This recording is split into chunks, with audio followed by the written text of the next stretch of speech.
ഗാസയിൽ സൈനിക നടപടി തുടരുന്ന പശ്ചാത്തലത്തിൽ ഹമാസിന് മുന്നറിയിപ്പുമായി ബെഞ്ചമിൻ നെതന്യാഹു. ഹമാസിന്റെ കസ്റ്റഡിയിലുള്ള ബന്ദികളുടെ ജീവൻ അപകടത്തിലാക്കിയാൽ കടുത്ത നടപടി സ്വീകരിക്കുമെന്നും നെതന്യാഹു മുന്നറിയിപ്പ് നൽകി.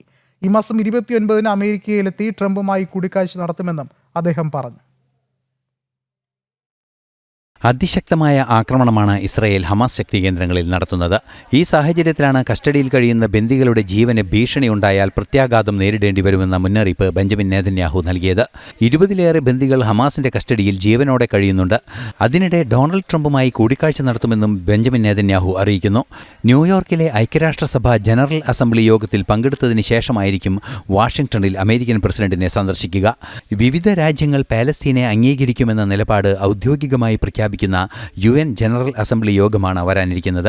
എന്നാൽ അമേരിക്ക ഇസ്രയേലിനെ അനുകൂല നിലപാടാണ് സ്വീകരിച്ചിരിക്കുന്നത്. ദോഹയിൽ ഹമാസ് ഭീകരർക്ക് നേരെ നടന്ന സൈനിക നീക്കത്തിന് മുന്നോടിയായി പലതവണ ട്രംപിനോട് സംസാരിച്ചതായും ബെഞ്ചമിൻ നെതന്യാഹു പറഞ്ഞു. ഇന്റർനാഷണൽ ഡെസ്ക്, ജനം.